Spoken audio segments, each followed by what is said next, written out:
ეს 4 წლიანი ლაშქრობა, რაც ჰელესპონტზე გადმოვიდნენ, დააგვირგვინა ალექსანდრემ იმითი, რომ მან ჯარს მიცა დასვენება. ბაბილონი ხელგაშლილი დახვდა. ბაბილონი ამ ქვეყნიური ფუფუნებისთვის და დასვენებისთვის საუკეთესო ადგილია. რა უნდა ინატროს კაცმა, მით უმეტეს მამაკაცმა, მით უმეტეს დაავლილმა მაკედონელმა, ბერძენმა და თრაკიელმა მეომარმა, რომ 4 წელი ჯოჯოხეთის და 3 დიდი ბრძოლის გადახდის მერე ცოდვათა მორევში შემოვიდა ბაბილონში. ლოთობა, ხრეობა, ბრუშობა და ჩაიძირა მაკედონური არაბი. აუარებელი სპარსული ხალდიჩები, თვალმარგალიტი, ბრილიანტები, მარგალიტები, ზურმუხტები, 50,000 ტალანტი ნახეს. ვერცხლის და ოქროს. მაგრამ ერთი თვის თავზე მაკედონური სამხედრო საყვირი, მობილიზაცია და ყველა ბანაკში. როგორც ცაში 2 მზე ვერ იქნება, ისე აზიაში 2 მეფე ვერ იქნება. მოგესალმებით დროების YouTube არხის მაყურებლებს, მე და ბატონი გუბა სანიკიძე, რომელიც მეგზურობას გვიწევს ამ უაღრესად საინტერესო ციკლში, რომელიც ცივილიზაციის ისტორიას ასახავს, მას ეწოდება მოგზაურობა წარსულში, ისტორიაში. და ჩვენ ძალიან გვიხარია თქვენთან შეხვედრა, ვიცი რომ თქვენც დიდი ენთუზიაზმით ელით ხოლმე ყოველ ახალ მორიგ გადაცემას. მით უმეტეს ახლა, როდესაც ძალიან საინტერესო ადგილას გავჩერდით, ვინც ახლა შემოგვიერთდა შემთხვევით და შემთხვევითობა ვიცი რომ ზუსტად იქნება გრძელვადიანად ამ ციკლის ყურების ჩვევაში გადავა აუცილებლად. ალექსანდრე მაკედონელის მაკედონლობაზე ვსაუბრობთ მთელი ამ ბოლო გადაცემების განმავლობაში და გავგამელას ბრძოლა გავიარეთ დეტალურად და გავგამელას გვირგვინი ასე ვთქვა და საჩუქარი და პრიზი არის ბაბილონი. ბაბილონში შევიდა უკვე ალექსანდრე მაკედონელი, სანამ გუბაზი მოგვითხრობს რა მოხდა ამის შემდეგ სპარსეთის შუაგულში. ყველას მინდა კიდევ ერთხელ მადლობასთან ერთად შეგახსენოთ, რომ ვისაც ჯერ კიდევ არ გაქვთ გამოწერილი ჩვენი არხი, გამოიწერეთ დროების YouTube არხი, დაგვეხმარებით ამით, ან თქვენთვისაც უფრო მეტად გააიოლებთ ჩვენს მიერ მომზადებული გადაცემების წნობადობის ხარისხს, ასე ვთქვათ, გააიუმჯობესებთ, მოიწონეთ ჩვენი გადაცემები და გაუზიარეთ თქვენს ახლობლებსა და მეგობრებს. გამოვყევით მოგზაურობაში. ბატონ გუბას გისმენთ. დიდი მადლობა ბატონ გიორგი, მოგესალმებით ძვირფასო მეგობრებო. უკვლავ და კვლავ მიხარია რომ ერთად ვართ და ვაგრძელებთ ახლა ჩვენს მოგზაურობა კი ქვია ზოგადად ჩვენს გადაცემას, მაგრამ ახლა გაგანია ლაშქრობაში ვართ. ალექსანდრის ჯარს მივყვებით და აი აქ მოხდა გავგამელას სახელოვანი ბრძოლა 1 ოქტომბერი, ხო, რომელმაც პრინციპში ცივილიზაციური შვებედი გადაწყვეტა, არა მარტო აზიის, არამედ მთელი კაცობრიობის, იმიტომ რომ ამას თავისი მემკვიდრეობა მოყვება ამას. გავგამელამ დაადასტურა დასავლეთის, ანუ ევროპის უპირატესობა, სამხედრო უპირატესობა, კულტურული ჯერ დასამტკიცებელი აქვს და ცივილიზაციური უპირატესობა, ხო? ასაკობრივად რო ავიღოთ, აზია გაცილებით უფრო ძველია და უფრო სიღრმისეულია და უფრო ფუნდამენტალურია, ხო? ევროპა ახალი მოვლენა არის, ჯერ ბერძნული ცივილიზაცია, მერე მაკედონიაც ბერძნული ცივილიზაციის ნაწილი, ახალგაზრდა არის ევროპა აზიასთან შედარებით, ხო? მაგრამ სამხედრო საქმეში უპირატესობა დაადასტურდა. ფილიპე დიდი მაკედონელის სამხედრო რეფორმამ გამოავლინა ერთი რამ, უპირატესობა მაკედონური იარაღის უპირატესობა აზიის სამხედრო ხელოვნებაზე. გავგამელა გავიარეთ, ვფიქრობ რომ საკმაოდ დაწვრილებით. და გავგამელადან გამოიარა და შემოვიდა ბაბილონი არის მისი პრიზი. გავგამელას გამარჯვების ღირსეული პრიზი არის ბაბილონს. ყველა გამარჯვებას თავის პრიზი აქვს. ისე როგორც ყველა მარცხს თავისი ხარკი აქვს გადასახდელი, ასეა. გამარჯვებულს და დამარცხებულს შორის ეს სხვაობა არის, ბევრ სხვაობასთან ერთად, რომ გამარჯვებული პრიზს იღებს, დამარცხებული რაღაცას გასცემს, რაღაცას თმობს და აი ბაბილონში შევიდნენ. სპარსეთის იმპერიის ერთ-ერთ დედაქალაქში. ხო, დედაქალაქების თემა ასეთი არის, ახლა აქემენიდების იმპერიას ყველაზე ძველი ქალაქი იყო პასარგადი, მერე იყო პერსეპოლისი, სუზა, ეკბატანა და ბაბილონიც იყო, თუმცა მერე ქსერქსემ როცა აიცრუა გული მასე ბაბილონზე, ბაბილონი ოფიციალურად არ იყო, თუმცა ცენტრი იყო, რა თქმა უნდა, მაგრამ დედაქალაქები მაინც ჩვენ შეგვიძლია ვთქვათ, რომ სამი იყო. თავიდან პასარგადი იყო, მერე პერსეპოლიში გადმოიტანა დარიოსმა, თუმცა კიროსმა დაიწყო მისი მშენებლობა, დარიოს დიდმა. პერსეპოლისი, სუზა და ეკბატანა. ეს არის ოფიციალური დედაქალაქები, მაგრამ ბაბილონი, ბაბილონია. როგორც ახლა თურქეთის დედაქალაქი არის ანკარა, მაგრამ თურქეთს პირველი ასოცირება გვაქვს სტამბოლი. ისე როგორც ამერიკის დედაქალაქი არის ახლა ვაშინგტონი, მაგრამ ძალიან ბევრს გონია რომ ნიუ-იორკი არის დედაქალაქი. ბრაზილია, რიო-დე-ჟანეირო გონიათ არა და ქალაქი ბრაზილია არის, ხო? აი ასეთი დუბლირება ახლა ბაბილონი მაშინდა მსოფლიოში ერთ-ერთი შეიძლება ყველაზე დიდი ქალაქიც იყო, ახლა თუ არ ჩავთვლით ჩინურ ქალაქებს, თუმცა ბაბილონს დიდი მაინც არ ამგონია რომ იქ ყოფილიყო. ბაბილონი ნომერ პირველი ქალაქია მაშინდელი სამყაროს. ეს და არ შეიძლება თუნდაც ბერძნულ ქალაქების. არა, ათენი არის უბანია ბაბილონის რა. რაღაცა უბანი არის. სხვათა შორის არც მემფისი, არც თებე, იმის ეგვიპტის თებე ახლოს ვერ მოვა. მერე ბაბილონს რა თქმა უნდა მე მოგვიანებით ალექსანდრია გადაასწრებს, იმიტომ ბაბილონი დაცემას დაიწყებს მერე. აი ალექსანდრიის, ეგვიპტის ალექსანდრიის უპირატესობა და უნივერსალურობა ზუსტად თამაში, რომ რაც კი ალექსანდრემ დაარსა, მის მერე სუფეხზე დგას ეს ქალაქი. სხვა ქალაქებს აქვს აღმასვლა და დაცემა.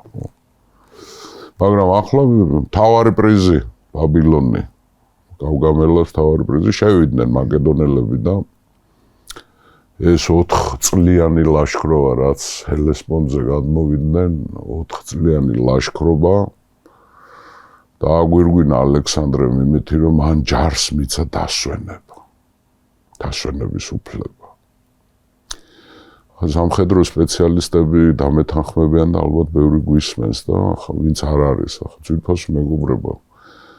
ომის დროს ომის საერთოდ ხელოვნება. ჩემი სიტყვები არ არის, ეს ასე ითვლება, ხო? ომის წარმოება არის ხელოვნება დიდი და მეცნიერება არის და აკადემიები არსებობს, 100 წლეულები ამისთვის, ხო? და მარად განახლებადი ხელოვნება, ყოველთვის იცვლება სამხედრო ხელოვნება და ნოვაციების შემო კაცის კვლა. ახლა კაცის კვლა, კაცის ბუნება. ახლა რელიგიურადაც რომ მიუდგეთ, ახლა აბელისა და კაენის ამბავიდან მოდის ეს. ხოცა შენ ნაირს კლავ, ხო? მაგრამ ახლა ეს რელიგიურ ფილოსოფიური წეახსვლები ახლა ჩვენი ამოცანა ახლა არ არის, ვაგრძელებთ ახლა. ჯარისთვის მით უმეტეს მებრძოლი ომის დროს უდიდეს მნიშვნელობას იძენს დაასვენება, როგორ ისვენებს ჯარი. იმიტომ რომ ჯარში გაწეული მამაკაცების დიდი რიცხვი, რამოდენიმე 1000 და რამოდენიმე 10,000 მამაკაცის, ამ აგრესიული არსების, ხო? ბრძოლის უნარიანობაზე ერთ-ერთი ყველაზე დიდი გადამწყვეტი არის როგორ ისვენებს ის. განსაკუთრებით გამარჯვების მერე პრიზია დასვენება. როგორ დაასვენება, 4 წელი გზაში არიან. 4 წელი იბრძვიან, ცოტა ხანი იყვნენ. 2 თვე მემფისში დაასვენა ალექსანდრემ, ისიც ნაწილი თავისი ჯარის დაასვენა, დანარჩენი გაიყოლია და უდაბნო მოატარა.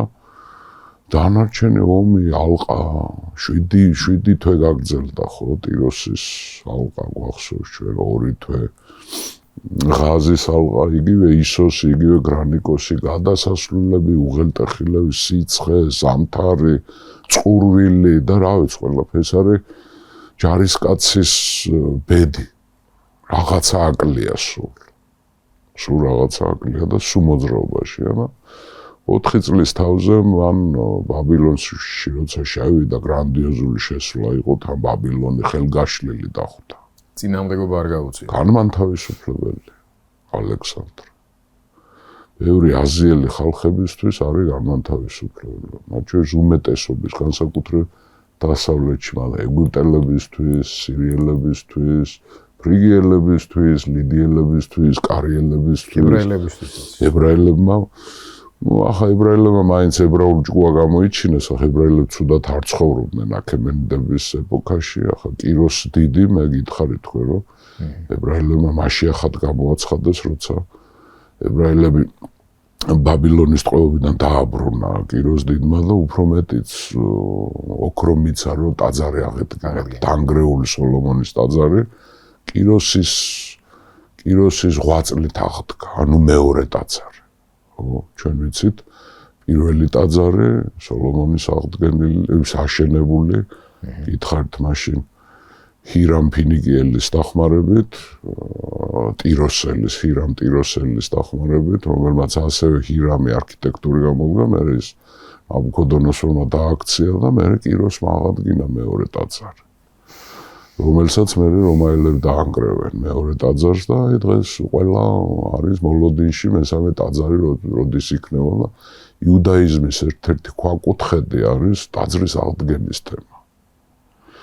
და ის დაპირისპირება რაც ახლო აღმოსავლეთში ეს არ არის ორი ხალ ჩვენ გავიარეთ ებრაელების და არაბების კონფლიქტის მიზეზი, ხო ერთ-ერთი მთავარი მიზეზი რელიგიური თემა არის, იმიტომ რომ ებრაელებს აქვთ სამომავლო თვით დავალება, რომ ტაძარი უნდა აღდგეს მესამე ტაძარი. ხო? ისლამი კიდე სხვა რამეს ამბობს, ახლა ამაზე ნუ გავჩერდებით და ისრაელ-პალესტინის დაპირისპირება პირველ რიგში ეს ტაძრის თემა არის, იქ არის 4 გადაუწყვეტელი პრობლემა, ხო? ერთი არის არაბი ლტოლვილების თემა, მეორე არის ებრაელების დასახლებების თემა დასავლეთ სანაპიროზე, იორდანეს დასავლეთ სანაპიროზე, იქ ებრაული კოლონისტები არიან, მესამე არის წყლის საკითხი, როგორ გაიყოფა, ხო, ის წყალი. ტიბერია და იორდანე და ასე, ახლა წყალი ჩვენ არ გვიკვირს ქართველებს და ძალიან ბევრ ქვეყანაში მთავარი საკითხია წყლის თანამედროვე და მესამე ყველაზე მთავარი თემა ეს არის ტაძრის საკითხი. იერუსალიმის საკითხი. იმ სამზე გიორგი შეთანხმება შესაძლებელია. აი მეოთხეზე გამორიცხული. ხო.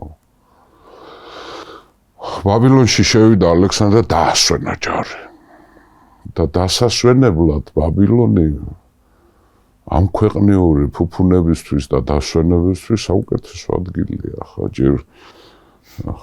ჩვენ ბიბლიური ქვეყანა ვართ, ბიბლიის ქვეყანა ვართ, საქართველო ხო, ძველი ქრისტიანები ვართ და ცოდვათა მორევია ბაბილონი.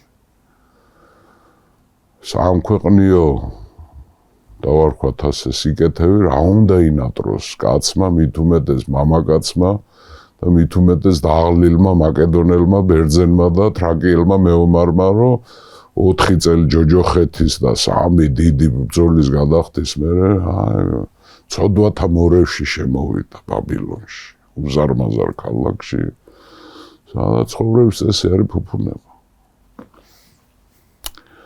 და ალექსანდრემ ახლა იცით თქვენ როგორი დისციპლინა დაამყარა ჯერ არმიაში ფილიპემ, მაგალითად ქალი აკრძალული იყო ბანაკში, აკრძალული იყო მუსიკალური ინსტრუმენტები. ვიღაცას დაეკრა და რაღაც არ შეიძლება. მაგრამ ალექსანდრემ საჩუქარი გაუკეთა თავის ჯარს და დაასვენა. მიდით ბიჭებო, ატარეთ დრო. დაიწყო გიორგი, არ ვიცი ახლა, ლოთობა, ხრეობა, მრუშობა. როგორი ალტერნატივა გაჩნდა ახლა ამ ბაბილონში ამ უზარმაზარ ქალაქში ხო ცოდვის მორევში ყველაფერი მომეტებულია საჭმელი, სასმელი, ქალები რაზედაც ოცნებობს ყველა ჯარისკაცს სხვადასხვა თანამედროვეც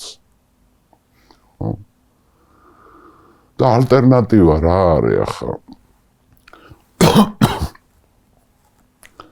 წყლის ამღვრეული წყლის მაგივრად ღვინო და თრიაკი გამხმარი პურის მაგივრად ხორაგი საჭმელი სასმელი ამ ოფლისა და ნიურის სუნი აი სხვადასხვა ქართულში არის ორი სიტყვა სუნი და სურნელი ბევრს ეშლა კარგი სუნი არ არის სწორი სუნი ცუდია კარგი სურნელია ოფლისა და ნიურის სუნად აკოთებული სამხედრო ბანაკი და უცებ ამ ნელსაცხელებელების და ამ რა ქვია სურნელოვანი ზეთების და აბანოების სამყაროში და აი ჩაიძირა მაკედონური არმია. ხამე ბანაკებში საკუთარ ფარზე ჰქონდათ თავი დადებული და აქ ბაბილონში ქალის მკერდზე უდებთ თავი. მიდით ბიჭებო ალექსანდრე მიცოდა საჩუქრა. საშინელი ახლა როგორ დავარქოთ ახლა ამ ქვეყნიურ სამოთხეში მოხდნენ მაგრამ ეს დიდხანს ვერ გაგრძელდება მაგრამ ერთი თვე მიცა ამის უფლება თავის ჯარს ერთი თვე გრძელდებოდა ამ რეჟიმში ყოფნა ერთი თვე ოფიცერი ქუჩაში რო შეხვდებოდა თავის ჯარისკაცს არაფერს არ უბრძანებდა იმიტომ ის ოფიცრებიც დროს დარებაში სარდლებიც დროს დარებაში ეს ნიშნავს იმას რომ ძალდატანებას ნგრევას ადგილი განმათავისუფლებელები შემოვიდნენ ჩვენ გადაგვარჩინეს სპარსელებისგან კაცო და ეს ბაბილონელები ახლა თვითონ ხალხი ისეთი იყვნენ თავისუფალი თავიანთ ქცევებში ბაბილონური ცხოვრების წესი რა ვიცი ულტრა თანამედროვე ცხოვრების წესები შეიძლება ვერ მივიდეს იმას არაფერი მათთვის უცხო არ იყო არავითარი აკრძალვები ბაბილონელებს თავისთვის არ ჰქონდათ რაც სიამოვნებას ანიჭებდათ საზღვრებს ჭალებში თან დიდ ჭალებში თავისუფალი საზოგადოება იყო ქცევებში ეთიკაში ხო და ესენი განმათავისუფლებლებია გადაგვარჩინეს და გადამრჩენელს პატივი უნდა ვცეთ არაფერზე უარი არ უნდა უთხრათ რასაც ითხოვენ ყველაფერი შეუსრულო თან იმხელა არის ეს ბაბილონი ალექსანდრეს კიდე 5 ჯარბია რო შეეყვანა ისეთი მაინც უმასპინძლებდა ბაბილონში შთანთქა მაკედონური არმია მეგაპოლისია გიორგი უსათვალუწვდენელი ქალაქი ხომ ის მაკეტები არსებობს ის ნანგრევებიც არსებობს ახლა მაგრამ ნანგრევებიც კი იწვევს აღფრთოვანებას მასშტაბებს ცივილიზაციური ცენტრია ხო ამიტომ დროს ტარება მიდის მაგრამ ალექსანდრე მაინც მუშაობს მას აქვს დილემა გავგამელამდე ის და მისი ჯარი კონკრეტული ნაბიჯით მიდის ეს არის შურისძიება ელადის დანგრევს გვახსოვს ხო საგარეო ჯერ კიდევ კორინთოს კონგრესზე მიიღო ფილიპემ დადგენილება რომ პასუხი უნდა ვაგებიოთ ჩვენი ტაძრების დანგრევისთვის სპარსელებს და აზიელებს მაგრამ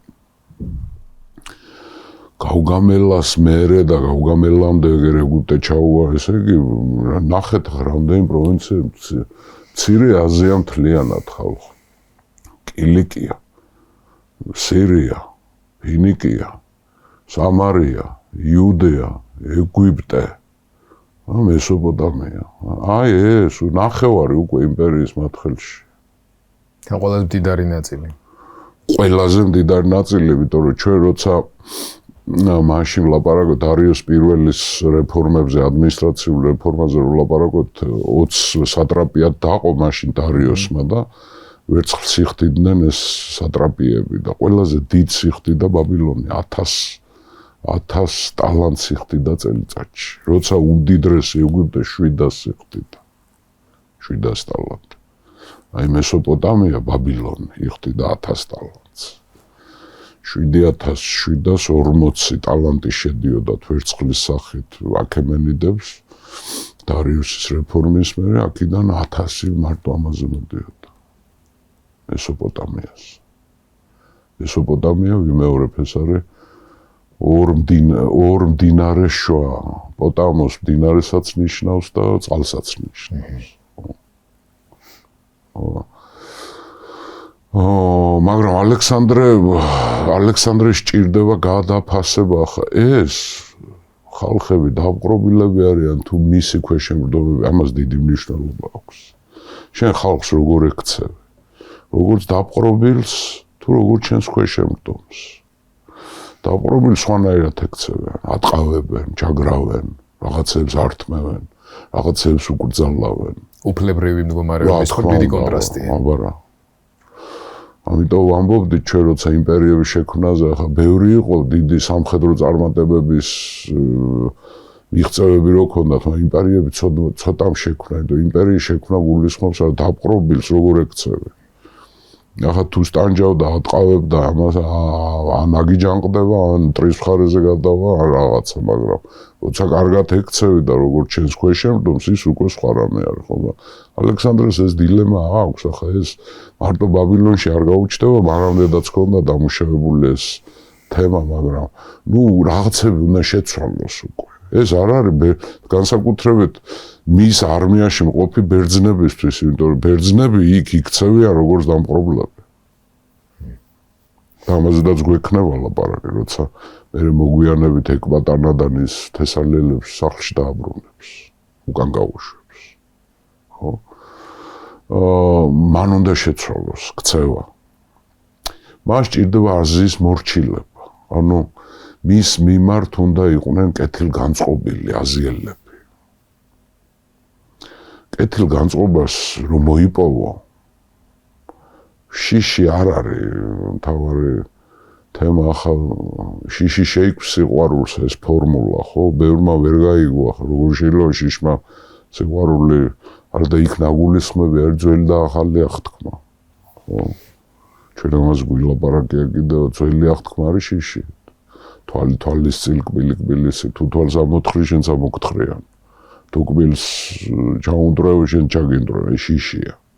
დაჟჯი შიში, სამართლიანი შიში დაჟჯის. მაგრამ სიყვარული ეს ახალი აღთქმა იესო ქრისტეა. ახალი ეთიკა. ამას გულისხმობს ეს შოთა რუსთაველი. შიში შეიქმს სიყვარულს. ძველი და ახალი აღთქმა. ბიბლია, მაგრამ ხო შენ რომ მართო ეს დაპყრობილი ხალხები და მე შენს ერთგულ ქვეშემდომებად რო გადააქციო, ალექსანდრეს სამი რამე ჭირდება გიორგი, სამი რამე უნდა განახორციელოს.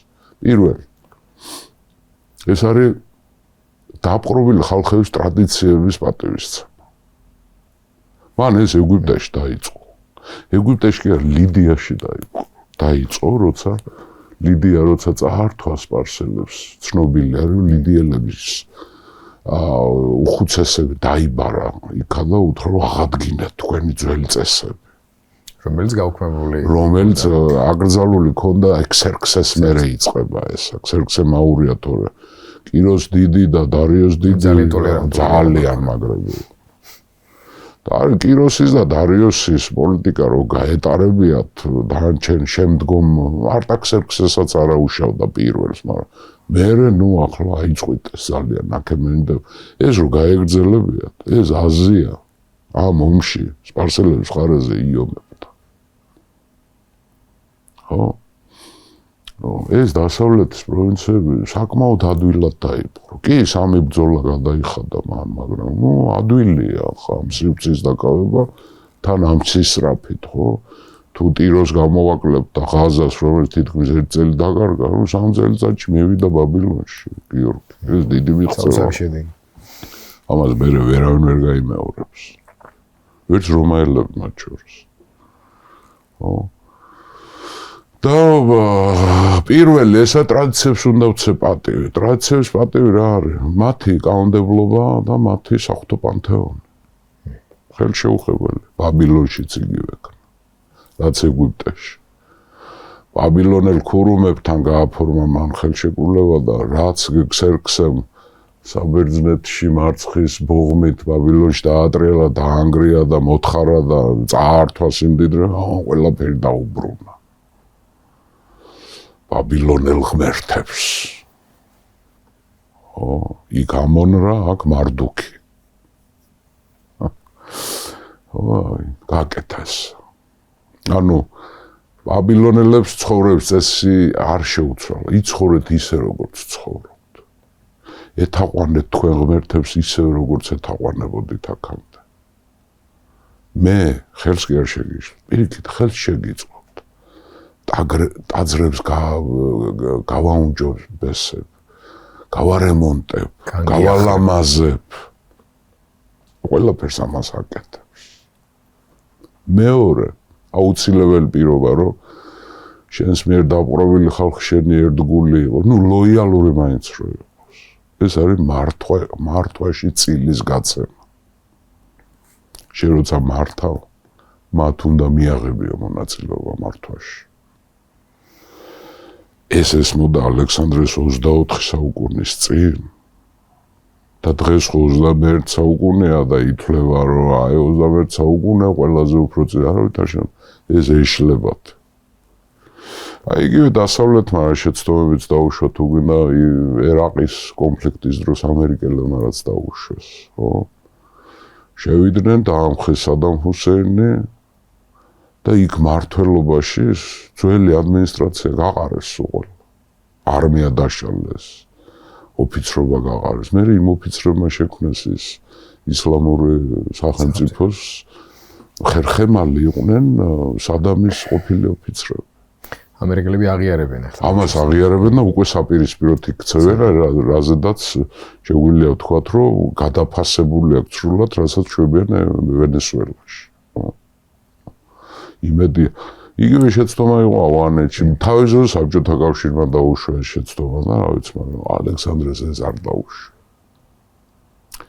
და იღებს ახალ სისტემას მართვის. ნახე რას აკეთებს. ამ ხელა ტერიტორიას ხო მართვა ჭირდება, სატრაპიები დატოვა, არ გააუქმახა, როგორ უნდა მართოს.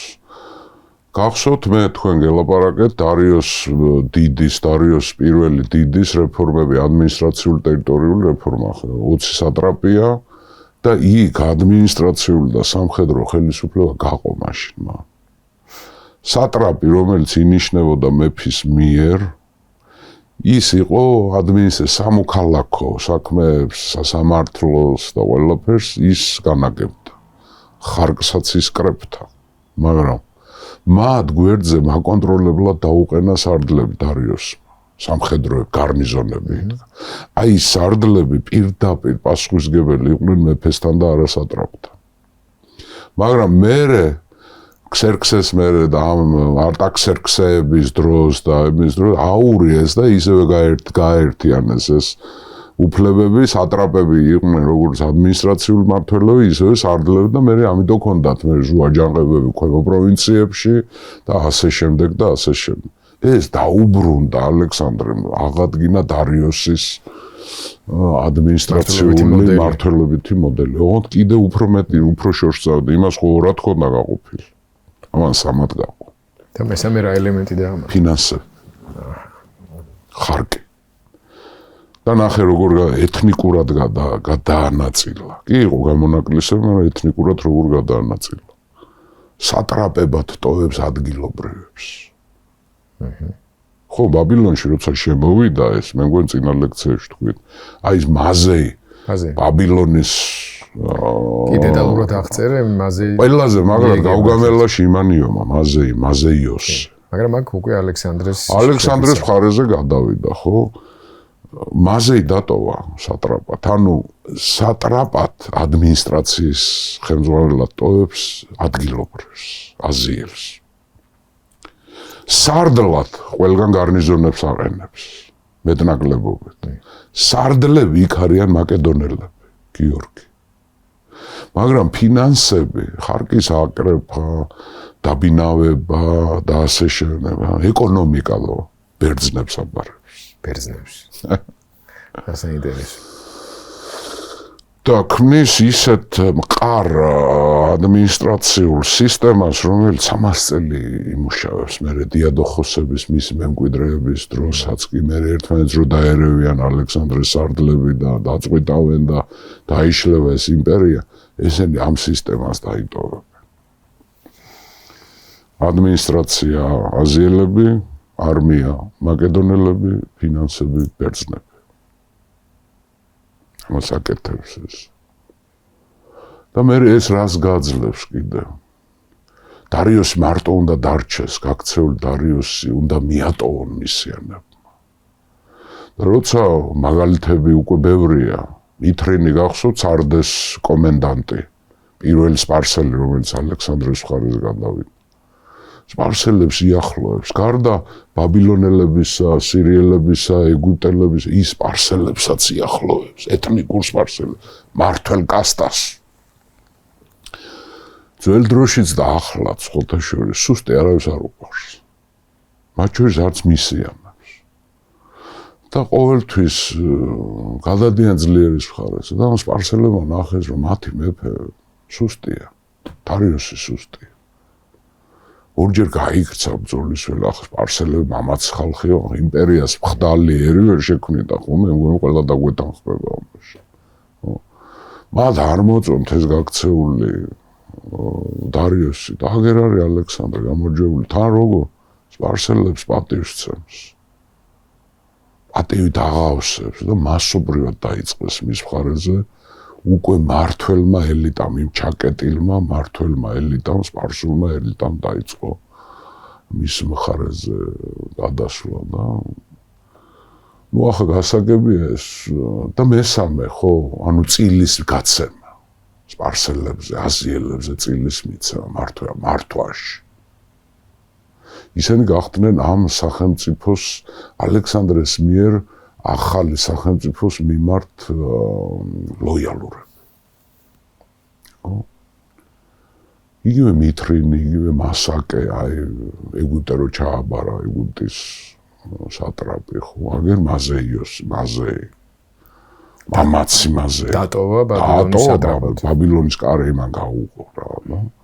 ამიტომ ის დატოვა. მესამე თემა ეს არის აზია რომ მორჩილებაში ყავდეს და ლოიალური იყო შენთვის მესამე, ესე პირველი არის ტრადიციების პატივისცემა, მეორე არის მართლობაში წილის გაცემა, და მესამე არის დარიოსია დასაჯერე. რამდენი ის მეფეა მირონწყებულია ეს. ის კანონია კი დამარცხებული, გალახული, გაქცეული, შერცხვენილი, მაგრამ მირონწყებულია ეს მეფეა. ვიღაცისთვის ის მეფედ დარჩება, განსაკუთრებით აი აღმოსავლეთის სატრაპიები, ახლა ეს გავგამელა ასე გაიჯრა იმპერია, ეს ნაწილი ტერიტორიულად კიდე უფრო დიდია, ხო და თან ერთგულია, ახლა ეს ირანელები არის. არც ბაბილონელები, ახლა ბაბილონელი რო გადავიდა ალექსანდრეს მხარეზე, გასაგებია, იმიტომ რომ არაა სპარსელი და არც მიდიელი და არც ირანელი, ხო იგივე ეგვიპტელიც, მაგრამ ახლა ეს ირანი ჯერჯერობით ერთგულებას ინარჩუნებს. აღმოსავლეთის სატრაპები ბრძოლის ველიდან რო გაიქცა დარიოს, მას გაყვნენ. ხო, ამიტომ ეს სამი რამე არის. ტრადიციები, წილი, მართლობაში და დარიოსი უნდა დავიჭიროთ. ხო, სიკვდილს მართლა არ გეგმავდა მისას და მე დარწმუნდა ერთი წამითაც არ მეპარება, როგორც მე, ისე დიდ ისტორიკოსებსაც არ ეპარებათ ეჯურო, ახლა დარიოსი რო დაეჭირა ალექსანდრეს და ეტყვევები არ მოკლავდა მას, პირიქით იზამდა. მით უმეტეს ამის ტრადიცია ჰქონდა აზიას, კიროსიდან და დარიოსიდან, ახლა ისინი პატივს ცემდნენ დამარცხებულებს. უბრალოდ ამალაში ეყოლებოდა, რა თქმა უნდა. მაგრამ ნუ დასაპატიმრებელია. როგორც ცაში ორი მზე ვერ იქნება, ისე აზიაში ორი მეფე ვერ იქნება, ხო? ამიტომ დაასვენა მან ჯარი, ზოგი ცნობით 30 დღე, ზოგი ამბობს რომ 34 დღე დაისვენა, ფუფუნევაში ჩაწვა ეს ჯარი, მაგრამ განცხრომაში, მაგრამ ერთი თვის თავზე მაკედონური სამხედრო საყვირი, მობილიზაცია და ყველა ბანაკში. დაძარცვი და საჩუქრები აქ დაგრჩება, შეგენახებათ, მაგრამ ახლა ყველანი ბანაკში და ყველანი უკლებლივ ერთ მშვენიერ დღეს, არ ვიცი ახლა ჯარიკას კაცებისთვის მშვენიერი დღე იქნებოდა, 64-დან გამორეკა რა. იმანაც მობეზრება იცის ჩემ უგუბას, ასე რომ სხვათაშორის ეს პრობლემაა ბევრი სარდლისთვის, იმიტომ რომ ისტორია მიცის ესეთი შემთხვევები, როცა ჯარს ასე დაასვენებ, ჯარი მე შეიძლება გატყდეს და ჰანიბალს დაემართა ესა, როცა კაპუაში დაასვენა მთელი ზამთარი ჯარი. დიდხანს არ უნდა შეჭრა. არ უნდა, ხო, არ უხდება. განცხრომა პირველ ეტაპზე რომ მოგბეზრდება, აი იქ უნდა თაიში იციან თქმა მიჩვევა იცის. მიჩვევა იცის. კაი ცხოვრება მიცის, მიჩვევა. ისე როგორც უდმა ცხოვრება. ამოიყვანა ახლა როგორ ტოვებს ამ იმას, ხო? სატრაპი მაზეი დატოვა რა. სარდლად დატოვა აგათონი, პარმენიონის უმცროსი ძმა.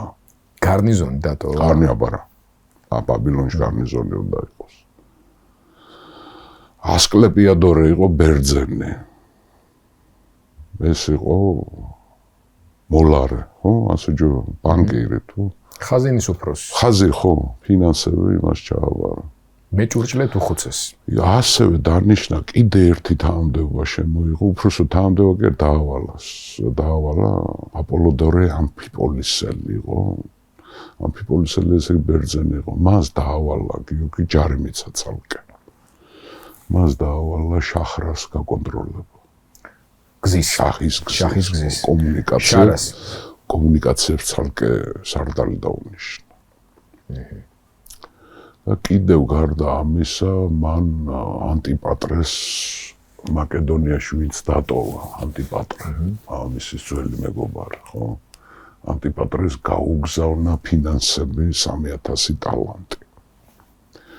ჩვენ წინის წინარე ლექცია როცა მქონდა აგის მესამეს სპარტას ბოლო გაელვება. ჩვენ არ ვიცით ზუსტად ის როდის მოხდა ის ბრძოლა მეგალოპოლისის ბრძოლა, როცა სპარტასა ბოლოდ დამარცხდა და აგის გმირულად დაიღუპა, ფარით ხელში დაიღუპა სპარტის მეფე. ხო? ზოგი თვლის რომ ზაფხულში იყო, ზოგი თვლის რომ აი ეს 3000 ტალანტი რო გაუგზავნა, ეს აგისის საწინააღმდეგოდ გაუგზავნა, რომ აგისის წინააღმდეგ ეომა, იმიტომ რომ ზუსტად არ ვიცით ის ბრძოლა როდის მოხდა, მეგალოპოლისის ბრძოლა. ნუ ყოველ შემთხვევაში ანტიპატრეს 3000 ტალანტი დიდი თანხა არის. ეს გარდა იმისა, რომ თქვათ თუ აგის ჯერ დამარცხებული არ არის, იმისთვისაც ეყოფოდა და კიდევ ანტიპატრეს რა ევალება მუდმივი მომარაგება ჯარის კონტინგენტებით ალექსანდრეს. რეკრუტირება, მომზადება და გამოგზავნა. ბრძოლებში იღუპებიან, ხარჯი აქვს ჯარს, ადამიანური ხარჯი. დაღუპულები, დაავადებულები და გარნიზონები, ხო? ეგვიპტეში ახლა ვიცით, რომ 4000 მაკედონელი დატოვა. პელუსიონში და მემფისში. დაპყრობილ ტერიტორიებს კონტროლი ჭირდება. რა თქმა უნდა, რა, კომუნიკაცია. კი, კეთილგანწყობილია ეს ხალხი შენს მიმართ, მაგრამ იმ შენ ჯარისკაცს ქუჩაში უნდა ხედავდეს. ახლა თუ გადაეჩვია ძალიან და ვიცი, გადაჩვევა მიცის, მერე შეიძლება რაღაცები მოუნდეს იმას. ახლა ბაბილონელები სპარსელებმა ისე გატეხეს, იმდენჯერ დაამარცხეს და იმდენჯერ დასაჯეს და ეგზეკუცია მოუწეს, რომ მორჩილებას მიეჩვიან. ისე როგორც ეგვიპტელები იყვნენ მორჩილებას მიჩვეული, ხო, მაგრამ მაინც ჯარი დატოვა. გამოვიდა ბაბილონიდან და ჩვენ მერე მას დარიოს დაუბრუნდებით აუცილებლად. დარიოსი გახსოვთ გაუგაბელადნენ ასე მიდიის გასასვლელებით გადავიდა ეკბატანაში, აი აქ არის დარიოსი. ალექსანდრე წამოვიდა სამხრეთით. ჯარი დაასვენა. დაიძრა ხა, გადის ბაბილონიდან და მიდის სუზაში. ძირფას მეგობრებო, მე მგონი ეს რუკა კარგია ყველაზე, იმიტომ რომ აქ გარდა პოლიტიკურისა ჩანს გეოგრაფიული. აი შედარებით მუქი ფერის რაც არის, ღია ფერის უბრალოდ ყავისფერი. ეს არის მთები. ზეგანია როგორც ზეგანი, როგორც ხო წეს. ხოლო მწვანე რაც არის ეს დაბლობია. მე მგონი მივხვდებით ახლა. ასა გეოგრაფიას ყველას გვასწავლიდნენ ახლა. საბჭოთა სისტემას ჰქონდა ეს, რაღაცებს კარგად გვასწავლიდნენ მაშინ, ხო? აი შეხედეთ, ეს არის მესოპოტამია, დაბლობი არის, მდინარის პირეთი რაც რახან არის. ხო, მაგრამ მერე იწყება ეს არის ზაგროსის ქედი, წყალგამყოფი. აი ზუსტად ის შიდა ირანს რასაც ვეძახით და შიდა პროვინციებს რასაც ვეძახით, აი ეს არის მთიანია. და აი ამ მთებში შესასვლელთან ახლოს არის ქალაქი სუზა.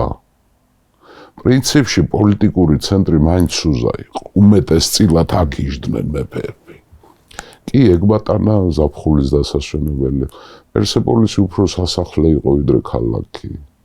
სიმბოლო იყო მათი ძლევამოსილების აქემენტების, მაგრამ ადმინისტრაციული მართლობის ცენტრი იყო სუზა იყო, რა თქმა უნდა. ახლა მაგ ადგილას რა არის? აი ახლა სუზა პატარა დასახლება ნანგრევები არის, მაგრამ ყველაზე ახლოს მე მგონი ქალაქი ახვაზი არის. აქ არის ხუზისტანის პროვინცია თანამედროვე ირანში. ბაბილონზეც რო გითხრა დღევანდელი რომელიც ბაბილონი ეს არის ერაყი. ერაყი თანამედროვე ერაყი ცარიელია ახ ბაბილონი, ახლოს არის ბაღდადთან, მაგრამ ბაბილონში არ არის მოსახლე ნანგრევები. და დიდი გათხრები ჩატარდა, ანუ არქეოლოგიური არ თავდება ამოდის და ამოდის გიორგი. იმას რა გათხრის ბოლომდე. რამდენიმე ათეული წელია მიდის. თქვენ გახსოვთ ხო? ამერიკელები რო შევიდნენ ერაყში, სადამ ჰუსეინს რამდენიმე ათეული სასახლე ჰქონდა აშენებული ბაბილონურ სტილში სხვათა შორის. სადამ ჰუსეინი სადაც სამხედრო აღლუმებს ატარებდა, გაშლილი მოედანია და გზამიდის. სადაც ჯარი მოძრაობდა, იქ იყო ორი ისა რა ქვია, ხანჯალი იყო ეს არაბების მიერ გამარჯვების სიმბოლო იყო, მაგრამ ბაღდადში იდგა ნაბუქოდონოსორის ძეგლი, ეს ებრაელების ჯინაზე დადგა, რომ ნაბუქოდონოსორმა ხო დაანგრია იერუსალიმი.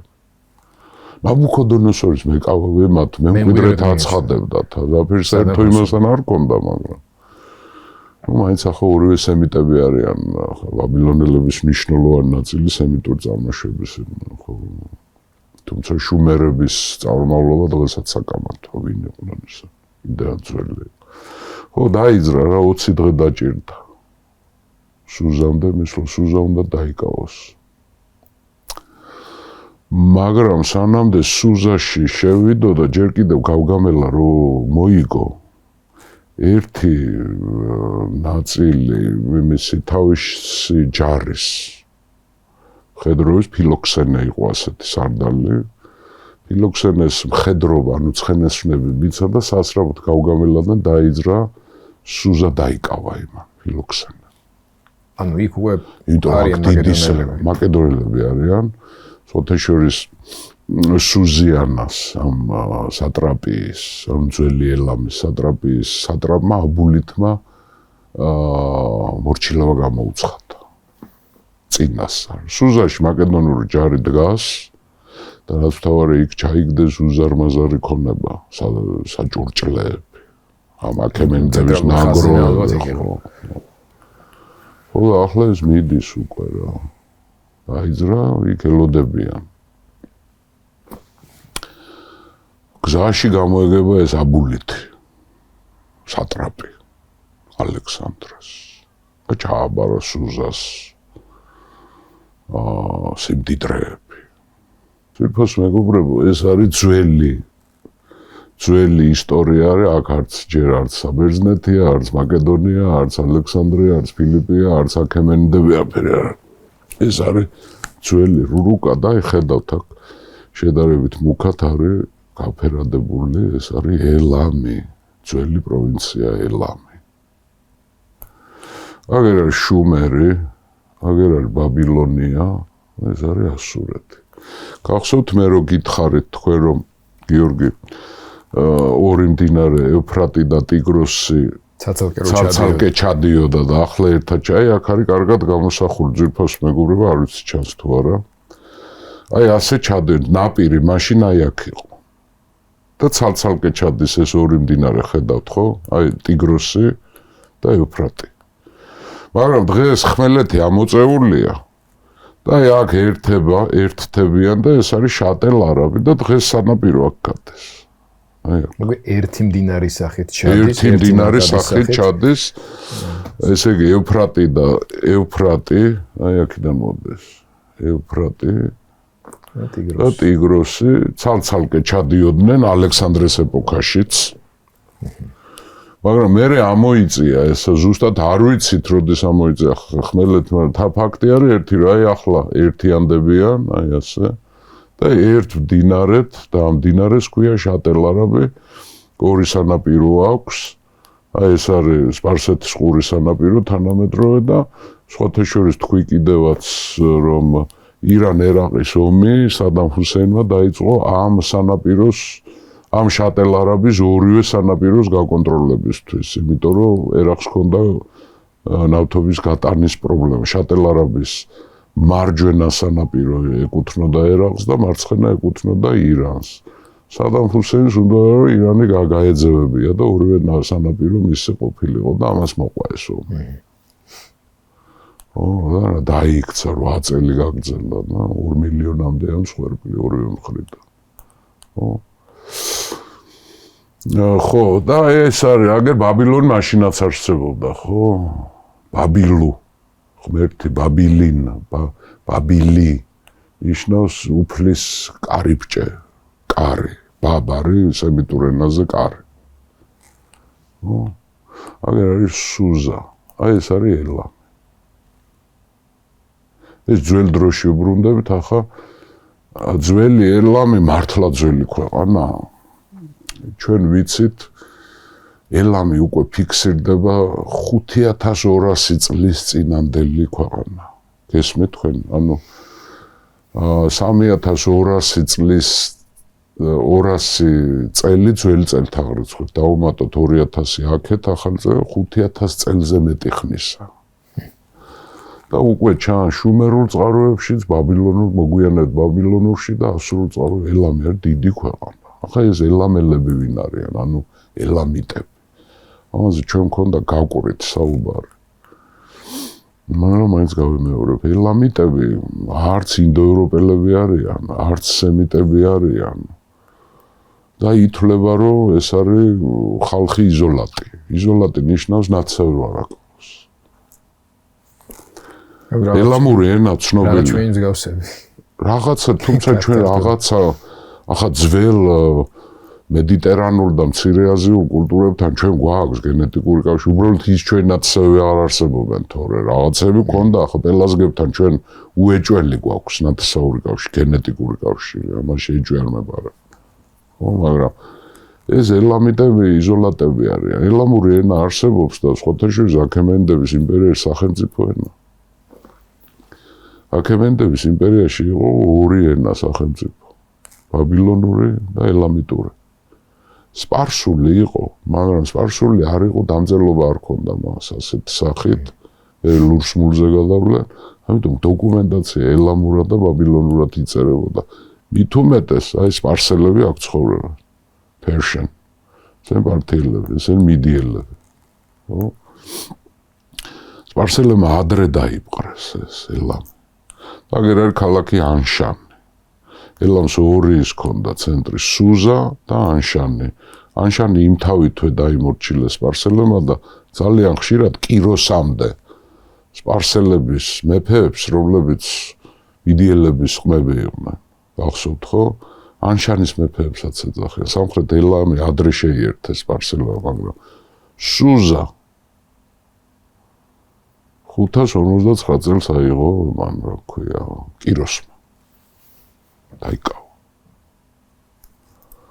იმის მერე არიან ელამის, ანუ სუზის მეფეები. სუზა რას ნიშნავს? საინტერესო სახელია. სოსანი. ყვავილი სახელი. ყვავილი, სოსანი. შუშანიკი, შოშანი, შროშანი, სოსანი და სუზა, ეს არის. იქიდან მოდის. ყვავილი სახელი ქვია. ულამაზეს ქალაქია. მანგრევები არის ზიგურატებს აშენებდნენ ახლა.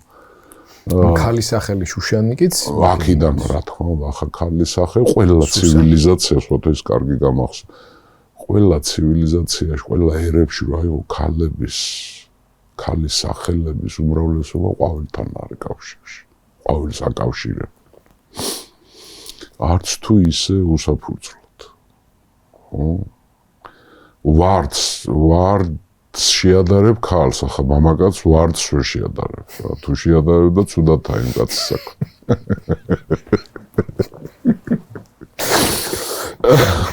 ეს ისე გადახვევა ჩვენებურ ქართული, ხო? შუშა, ანუ სუზა, ბერძნულად, სუსა შეიძლება. სოსანე, შროშანე. ხო? შუშანიკი სომხურიდან ეს აქ. შროშანი არის? შროშანი, სოსანი სხვა რამეა, ხო? შროშანი. თუ იგივე არ ვიცი. ხო. ნუ ქართულში შროშანია. შროშანია, ხო, შროშანს ნიშნავს. ეს არის ელამიტებზე ვისაუბრეთ, ესენი ერთგულები არიან სპარსელების და სხვათა შორის მე ერთხელ გითხართ კიდევაც, როცა ომი იწყებოდა, ბერძენ სპარსელთა ომი როცა იწყებოდა, მე გითხართ მაშინ, რომ 10,000 უკვდავის გვარდიაში სპარსელებთან ერთად ელამიტებიც გადიოდნენ. იქ სხვები არ მეყავდათ. მაგრამ ელამიტების აყრდენია, ელამი. ბერძნები ამას ელამს არ ხმარობენ, სიტყვას ეძახიან სუზიანა. ნუ იმპერიის მაფორმირებელი ეთნოსი იყო მარტივად რო ვთქვა. მართალი მშვენიერი მოსაზრება, არ იყვნენ სპარსელები. ბევრი მეცნიერი ამათ აკავშირებს ეთნიკურად და ენობრივად აკავშირებს სამხრეთ ინდოეთში მცხოვრებ დრავიდების მოდგმის ხალხს.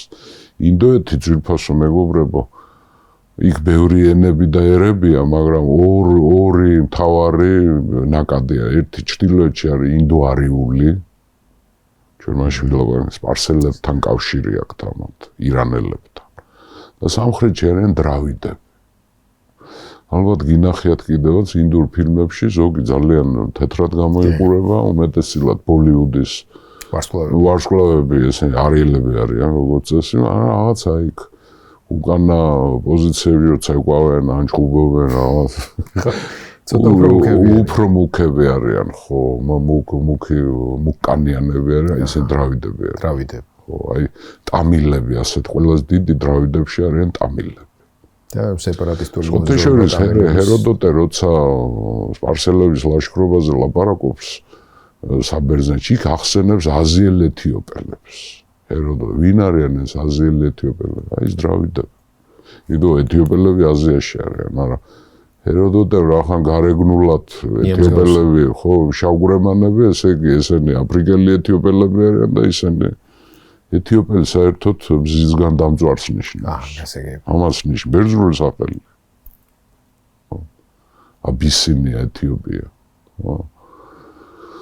იმათი ნათესავები შეიძლება იყვნენ იმ დრავიდების. უხსოვარი დრო, ძალიან ძველი ქალაქია ახლა. სუზა ფიქსირდება, რომ არის 5-6, ზოგი ამბობს, რომ დასახლება იქ შეიძლება 12,000 წლის წინ. ხო, ნუ შევიდა ალექსანდრე ახლა სუზაში. გზაში შემოხვდა ეს აბულეთი. სატრაპი. რომელმაც მანამდე მაკედონელ სარდალს ფილოქსენეს ჩააბარა ქალაქი და ახლა მეფე შემოხვდა. აბარასიზამს, ახალ მეფეს. ახალ შაჰინშაჰს და თან შემოაგება საჩუქარი 12 საბრძოლო სპილო. და შეუწყვა ქალაქში. გიორგი ქალაქში შევიდნენ, შოკში ჩავარდა. ეს არის უმდიდრესი ახლა ბაბილონი და ეს არის ცენტრი დედაქალაქია. ბაბილონში ახლა საჭურჭლეები ჩაუვარდათ ბევრი, მაგრამ აქაა თავმოყრილი. გაგიკვირდებათ ახლა 50,000 ტალანტი ნახეს აქ. ვერცხლის და ოქროს. ტალანტი ვიმეორებ 25 კილო არის ერთი ტალანტი ოქრო და 33 კილომდე არის ვერცხლის ტალანტი. ძვირფას მეგობრებო, არ ვიცით რამდენი იყო ოქროსი და რამდენი იყო ვერცხლი, ზოგი ანგარიშობს, რომ ამ 50,000-დან 9,000 იყო ოქროს ტალანტი. გადათვალეთ, იმიტომ რომ რაღაცა წარმოსახვის მიღმა რაოდენ. ეს მარტო ძვირფასი ლითონი. მათ ჩაუვარდათ აუარებელი. ხოთაშვილის ვალუტად ითვლებოდა ფართლეული. აუარებელი ათასობით ტალანტი ფართლეული ჩაუვარდათ ეს ძვირფასი სპარსული ხალიჩები, თვალმარგალიტი, ბრილიანტები, მარგალიტები, ზურმუხტები, ნუ არ ვიცი. სასაული რაოდენობის ის ჩაუვარდათ. სიმდიდრე და აქ ნახეს კიდევ რა იცი. ალექსანდრემ აქ ნახა ქსერქსემ რო გაძარცვა საბერძნეთი. იქიდან ხო ალაფი წამოივა, ათენი განსაკუთრებით ძვლებამდე გააშიშვა. ათენას ტაძარი ჯერ პართენონი მაშინ აშენებული არ იყო, მაგრამ ათენას ტაძარი გადა ყველაფერი აქ. ქანდაკებები, ძვირფასეულობა, სარიტუალო ჭურჭელი და ეს ყველაფერი აქ დახვდა. ამას ყველაფერს ხელი მოხვია და გაუგზავნა. დააბრუნა აბარას იზამდა. ათენს პატივი უნდასე. ათენის პატივისცემა მუდმივად უნდა დაადასტურო, ერთხელ არ ყოფნით ათენელებს. ათენელებს უყვართ აღიარება. ამიტომ ეს ყველაფერი რაც ნაძარცვი იყო და სხვა ბერძნული ტაძრები და რაც იყო საბერძნეთში დააბრუნა ეს. თქმა უნდა. საინტერესო ისე რომ აქ მისცა ბინა, ჩამოიყვანა აქ მეფის ოჯახი, დარიუსის. სიზიგამბისი, უფლისწული და ქალიშვილება ხო. მეუღლე გახსოვთ, სტატირა გარდა. მშობიერობის გადაღვა. და აქ დაუბრუნა ეს რა ქვია. სასახლეში დააბრუნა. ანუ ეს ოჯახი მუდმივად თავის ამალაში ხო, ბაბილონში წავდა, მე ჩამოიყვანა და თავის სასახლეში, სადაც მეფეები იჯდნენ, ისხდნენ. იქ დააბრუნა და აქ გვაქვს ცნობა, რომ მასწავლებლები დაუნიშნა ბავშვებს, შვილებს ბერძნულის. მე ხო გითხარით, რომ ოხოს, პატარა ოხოს, არტაქსერქსეს უფლისწულს ისუსის ბრძოლის დროს რომ ჩაიგდო და ჰეფესტიონს გადაულაპარაკა, რომ მამამისი უფრო მამაცი არის, იმას ბერძნულად გაზდის, იშვილა ეს. უფლისწული ოხოს, არტაქსერქსე. ოხოსი არტაქსერქსე, ოხოსი არის სიღმაწვილი სახელი და ტახტზე რო ადიოდნენ არტაქსერქსეს ირქმევდნენ რა. დაუნიშნა ეს მასწავლებლები და რა თქმა უნდა სამეფო წილი, სამეფო ლუკმა იმათ როგორ მოაკლებდა ეს. გარდა ამისა მან დაასაჩუქრა პარმენიონი, მარათ ერთგული მამამისის მეგობარი და რა პარმენიონია, არმია არის პარმენიონი, ალექსანდრე არის სულისკვეთება, განწყობა, სიმამაცე, სტრატეგია, არმია ამ ფორმაში როა ეს არის პარმენიონი რა თქმა, ორი კაცი სამი ყავდა იმას, მეოთხეც იყო ის ცოცხალია რა ქვია, პოლის ფერქონტი, მაგრამ ის პოლის ფერქონტი არ იყო წარმომავლობით ის ყაჩაღი იყო და ფილიპემ დაიმეგობრა მე, მაგრამ სამი იყო ატალოს თვითონ მოაკვლევია, იმაში ევროპაში დატოვა ანტიპატრე და თან ახლავს ეს პარმენიონი და პარმენიონი დაასაჩუქრა რითი. გახსოვთ თქვენ საჭურისი ბაგოასი. არტაქსერქსე ოხოსი რომ მოკლა, არტაქსერქსე მესამე, მერე არტაქსერქსე მეოთხე რომ მოკლა და მერე ეს დარიუსი რომ ტახტზე აიყვანა. ახლა ვინც არის. და მერე დარიუსმა ეს ბაგოასი მოაკვლევია, ეგვიპტელი საჭურისი. ხო. მენტორ როდოსელთან ერთად რო ეგვიპტე დაიპყრო არტაქსერქსე ოხოსისთვის, ხო, იმ ბაგოასის სასახლე აჩუქა მთლიანად. მას პარმენიონს საჩუქარი გაუკეთა. უმდიდრესი უძვირფასესად გაწყობილი ფარდებით და ხალიჩებით და ოქროს და ვერცხლის ნივთებით და კოლონებით და დიდი სასახლე იყო ამ სუზაში და პარმენიონს აჩუქა. მაგრამ აქ გაჩერდა ცოტა ხანს, რატო არ ეჩქარება დარიუსის დაჭერა. საინტერესოა ხო? დარიუსის დაჭერა არ ეჩქარება, იმიტომ რომ ჯარს ელოდება დამატებიც მაკედონიიდან, მას აქვს ინფორმაცია ამ ბრძოლებში, ამ გარნიზონებში მას შეთხელდა ახლა მაკედონური არმია, ამიტომ ელოდება ჯარს. და ჩამოვიდა ჯარი აქ არიან მაკედონელებიც, აქ არიან ბერძნებიც, აქ არიან თრაკიელებიც, 13,500 ქვეითი და 2,100 მხედარი ჩამოვიდა, შეავსო ჯარს. შევსებანი. ხო. ახლა რა გვაქვს, ხო? თელი დასავლეთის პროვინციები ხელში აქვს უკვე, თავის სუზიანის ჩათვლა დაარჩა ეს ზაგროსის მთები უნდა გადაიაროს, მაგრამ ეს პრობლემურია ძალიან, იმიტომ სპარსეთი ან პერსიდა თვითონ, თავი პროვინცია, ეს არის. ეს არის პერსიდა, დღევანდელი ფარსი, ფარსისტანი. ეს არის აქედან დაიწყეს აქემენიდებმა დაანჩენი სამყაროს დაპყრობა. აქ რო შეხვიდე, აქ არის შესასვლელები, ძალიან პრობლემური შესასვლელია. ხეობები. ერთი ხეობა.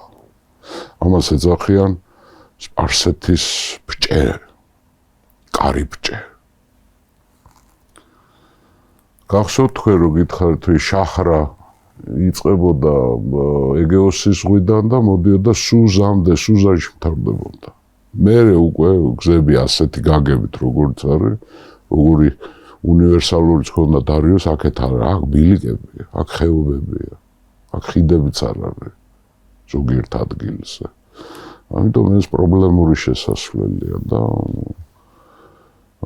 იწყებს ამისთვის მზადებას ახლა. ალექსანდრე რომ პერსიდაში უნდა შევიდეს. დარიოსი აქ არის, ალექსანდრე აქ არის, სუზაში. ჯარი გაყოვრათ, ალექსანდრე. ორ კოლონად მიდის. ბერძნები, მოკავშირეები და საინჟირო კორპუსი დაუტოვა არმენიონს. და ხო, სუზაში ადმინისტრატორად, ანუ სატრაპად დატოვა იზაბულითი, აბარასიზამ და ის დანებდა და ამიტომ არ შეუცვლია. არმენიონს მოყავს ბერძნე დაავალა ბერძნების წამოყვანა, მოკავშირეების, ანუ ბალკანელების წამოყვანა და საინჟირო კორპუსი, ანუ ისა რა ქვია, კედლების ანგრევი მანქანები და საიერის შო ყველაფერი, მასე ნელა უნდა წამოვიდეს, მაგრამ თვითონ აიყოლია მაკედონური ნაწილი. თავისი სამშობლოდან წაყვანილი. ახლა რატომ მაკედონელები? რატომ ბერძნები არა? მაკედონ მთებში უნდა შევიდეს. მის ჯარში თიელები არიან მაკედონელები. ბერძნები არ არიან თიელები. ნაკლებად. საბერძნეთში თიელებად ითვლებოდნენ ეტოლიელები აქა და არკადიელები ცოტა მაღალზე ცხოვრობდნენ. დაანჩენი ახლა თიელებს ვერ დაარქმენ. საბერძნეთი არ არის გაბრწყინებული ქვეყანა, მაგრამ თაგორიანიც არის, მაგრამ ახლა მთიელი, რასაც ქვია, ახლა მით უმეტეს ჩვენთვის ქართველებისთვის მთიელი სხვა რამეს ნიშნავს. ეს არ არის შემაღლებულზე ცხოვრება, თას ნიშნავს. ამიტომ მაკედონური ნაწილები მოყავს და მოდის, უნდა შემოანგრიოს ეს პერსიდის, ანუ სპარსეთის ბჭენი.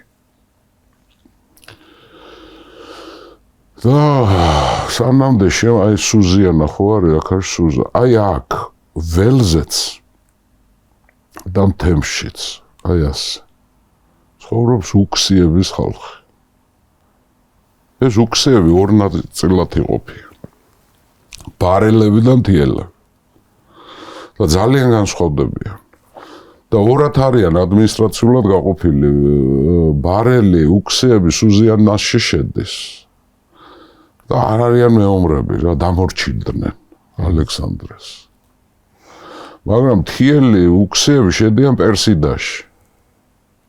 და ძალიან განსხვავდებიან თავიანთი ბარელი თანამოძმეებისგან, რომ არიან საშინელი მეომრები. როგორ ყველა მთიელი ახლა ფერი გაუკვირდება. ამ უქსიებს ჰქონდა სხვათა შორის გავგამელაში ომობდნენ ესენი დარიოსის მხარეზე, მთიელი უქსიები. aga magratio mesik.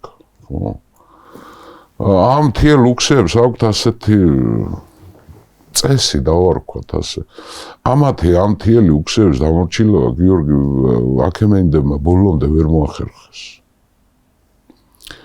ამიტომ როცა ეს გზა, ეს კარიბჭე აი შიდა პერსიდიდან რო უნდა გადმოხვიდე მესოპოტამიაში და დასავლეთში წამოხვიდე, აი ამ გზებს ეს უქსები ყოველთვის ატერორებენ და როცა მეფეები მოძრაობდნენ ახლა აქემენდი მეფეები გადასახადს უხდიდნენ უქციებს გამატარი და ეს იყო დაუწერელი კანონი როცა სპარსეთის მეფე ან დედოფალი ან სახლეული ან ვინმე მოძრაობდა ეს უქციები იღებდნენ ამ გადასახადს რაღაც უსაფრთხოების ხარკის ელოდი და უსაფრთხოდ იყვნენ სხვა ვერ და სხვა უქციების სხვა ტომია ზოგადად ამ თელ უქციებს ჰქონდათ უდმივი ეს ახლა წაემსები არიან თაში იალაღებზე ცხოვრობენ საქონელი ყავთ ბევრი და არიან მეომრები და მათ შეუძლიათ პრობლემები შექმნან გზაზე ეფისთვის სუზაში რომ იდის ან სუზიდან რომ მოდის პერსეპოლისში ხო მოძრაობდნენ ესენი ამიტომ მიჩვეული არიან ამ გადასახადს ეს უქციები ალექსანდრეს ის პირველი ნაწილი ჯალის ნაწილით რო წავიდა ეს მაკედონური ჯარით რომ მიადგა აქ ალექსანდრესაც მოთხოვეს რომ გადაგვიხადეობ არციან რა შარში არიან ალექსანდრემ შეუთვალო კიო ჩამოდითო და მოგცემთო ფულს ჩამოვიდნენ და აესხალა და ამარცხა ესე აბა რა სუზამდა ახლა უქციებს რა ტიროსი აქვს აღებული ბევრი აიყვანა ტყვეთ და ახან ასეთი ყაჩაღი გამოუსწორებელი ყაჩაღი ხალხი იყვნენ გადაწყვიტა რომ ესე უნდა გავასახლოს საერთოდ აქიდან უქციები ჩაერია ვინ სიზიგამბის ჩაერია დარიოსის დედა და თხოვა ალექსანდრეს რომ ჩემი ხათრითო არ გაასახლო ეს ხალხი ალექსანდრე როგორ მოიქცეოდა დედა ტყავდა გამოქცევი საერთოდ ის სიზიგამბის მე მგონი უფრო უყვარდა ვიდრე დედამისი ოლიმპიადა ის ჩემტერს ისეთი ღვთისრისხვა იყო ის ხო და ეს დედის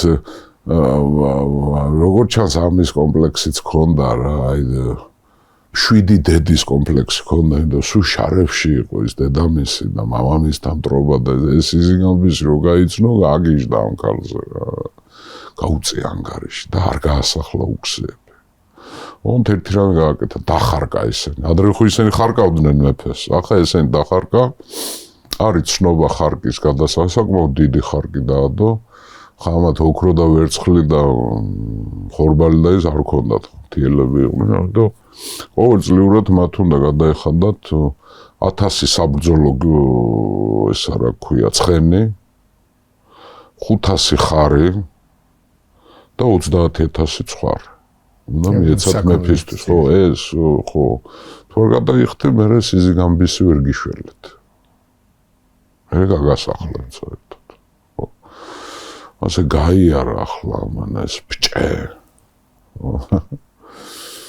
შედის აი ეს არის უკვე პერსიდაში შედის. ძვირფასო მეგობრებო, ნამდვილ სპარსეთში შედის. აი საქართველოს ხო როგორ არის საქართველოს ნათლი არის ქართლი სიტყვა ხო ჩვენი ქვეყნის ნათლი არის ქართლი ყველა ქვეყანას ისეთ სახელი ქვია რომელიც ადრე უფრო პატარა საფრანგეთი ხო ისა რა ქვია იყო პატარა საგრაფო იმის გარშემო პარიზის გარშემო ფრანს იმას ერქვა მაგრამ მე გავრცელდა ხო ანგლოსაქსებს ჯერ ეკავათ აღმოსავლეთ სანაპიროები, მაგრამ მე ინგლისი დაერქვა, ხო? რუსეთი, ახლა ძველი რუსეთი კიევი იყო საერთოდ, მაგრამ ახლა ეგ ვლადივოსტოკამდე არის, ხო? ახლა ირანსაც, სპარსეთს ეძახიან სხვანაირად, მაგრამ ეს არის ძვირფასო მეგობრებო, აი. სხვათა შორის ქედებიც კი აჩვენა, ესა პერსიდა. სპარსეთი, პარსი. შუა გულის სპარსეთი. ეს არის თავანკარა. ეს არის მათი ქართლი. ირანელების ქართლია ეს სპარსეთი.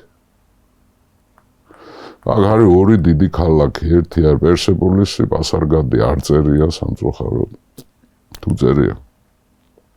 ორივეა ხო, პერსეპოლისი და პასარგადი. ახლა შედის თავარი დედაქალაქი ეს არის, მაინც რა ხან სამკვიდრებელია და სამეფო დომენია, ახლა პერსეპოლისი და პასარგადი არის. პასარგადი საერთოდ მაგენის მცხეთაა რა, ძველი დედაქალაქი. კიროსი იქ დაიბადა და გაიზა უფროსოდ იქ არ დაბადებულა ეგ ბატონაში, მაგრამ იქ ბატონობდა და იქიდან შექმნა იმპერია. მამამის ერქვა კიროსის მამას ერქვა კამბისის მე თავის შვილს დაარქვა კამბისი, ხო, მამის აბადეცა. პასარგადი და პერსეპოლისი, ხო. მიადგა უქსიები, დაამარცხა, დახარკა და ალექსანდრე უკვე მიადგა უშუალოდ კარიბჭეს, პერსიდის კარიბჭეს, სადაც უკვე იწყება რეალურად ირანული სატრაპიები, ანუ ზემო პროვინციები, ზემო სატრაპიები, რომელიც თავისი ერთგულებით გამოირჩევიან და პრინციპში ამათმა შექმნეს ეს იმპერია. სპარსელებთან ერთად იმპერია შექმნეს მიდიელებმაც, პართელებმაც, ბაქტრებმაც, სოგდიანელებმაც, არახოსიელებმაც, დრანგიანელებმაც და ასე შემდეგ. ესენ ყველა ირანელები არიან გიორგი. ირანული ტომები. ჩვენ როცა ვამბობთ, აი ამ ეპოქაზე როცა ვლაპარაკობთ, ამ დროს თურქული მოდმის ხალხები არ აჩანს. თურქები გვიან საუკუნეების მერე გამოჩნდებიან. და მათი ვიცი ჩვენ თურქული მოდმის ხალხების წინარე სამშობლო, ანუ პროტო სამშობლო არის ალთაი. გაგვიგი ალთაი. აი მიადგა უქსიები დაამარცხა, დახარკა და მიადგა უშუალოდ კარიბჭეს, საიდანაც უნდა ვიწრო ხეობას, საიდან ჩვენ პერსიდაში უნდა შეხვიდე და სპარსეთში შეხვიდე, გულში შეხვიდე, გულზე მოკიდო ხელი და აქ გელოდება ორი დიდი პრიზი, ეს არის ძველი ქალაქი პასარგადი და მოქმედი დედაქალაქი პერსეპოლისი. და მოდი აქ გავჩერდეთ ძვირფასო მეგობრებო და მერე გავაგრძელოთ ისევ ჩვენი მოგზაურობა ალექსანდრესთან ერთად. ესე იგი, დღევანდელი ლექცია და მოგზაურობა რა იყო? ბაბილონიდან სუზას დაკავება, ელამზე ვისაუბრეთ, იმ სიმდიდრეებზე ვისაუბრეთ, რაც ხელში ჩაუვარდა ალექსანდრეს და მის ლაშქარს 50,000 ოქროს და ვერცხლის ტალანტი ჩაუვარდათ მარტო ლითონის წონით. დანარჩენებზე აღარ ლაპარაკი. მე გავიარეთ რომ უქსიებიდან გაწმინდა ეს გასასვლელი, აჩაღები დახარკა და მიადგა უშუალოდ კარიბჭეს, რომელსაც ხოთაშორის იცავს, მე გითხარით. გავგამელას ბრძოლა რო დაამთავრდა, დარიოს გახსოვთ, თქვენ გაიქცა ეკბატანაში, ხო, მაგრამ ნიშნულოვანი ნაწილი კერძოდ 40,000 ქვეითი და 700 მხედრით სამხრეთისკენ გამოიქცა სპარსელი დიდებული არიობარზანი, მეფის ერთგული, დარიოსის ერთგული და აქ ამ ჯარით ეს გასასვლელი, ანუ პერსიდის კარიბჭე ჩაკეტილი აქვს არიობარზანს. აგავჩერდეთ მაშინ. აგავჩერდეთ. და აქვე პირობა მივცეთ, რომ ვისაუბრებთ კიროსის, როგორც ისტორიული ფიგურის და როგორც კულტის თანამედროვე მნიშვნელობაზეც, ამას განსაკუთრებით ირანში მიმდინარე მოვლენების ფონზე ახლა შემეცნებით თვალსაზრისითაც აქვს ძალიან დიდი მნიშვნელობა სპარსული ნაციონალიზმის იდეის გასააზრებლად, ამიტომ დავანოსოთ და ვთქვათ, რომ შემდეგი ლექციაც იქნება ძალიან საინტერესო და აქტუალური ამ თვალსაზრისითაც. მადლობა გუბას, მადლობა ჩვენს მაყურებელს. გადაცემის ბოლოს კიდევ ერთხელ მინდა შეგახსენოთ, რომ თქვენ უყურებთ მოგზაურობას წარსულში, ისტორიკოს გუბა სანიკიძესთან ერთად. დროების YouTube არხი, ვისაც არ გაქვთ გამოწერილი, მოგიწოდებთ რომ გამოიწეროთ და მოიწონოთ ჩვენი გადაცემები იმისთვის, რომ კიდევ უფრო აქტიურად გამოყვეთ მოგზაურობაში, გაუზიარეთ ასევე ჩვენი გადაცემები თქვენს ახლობლებს და მეგობრებს. ჩვენ მალე შევხვდებით ერთმანეთს.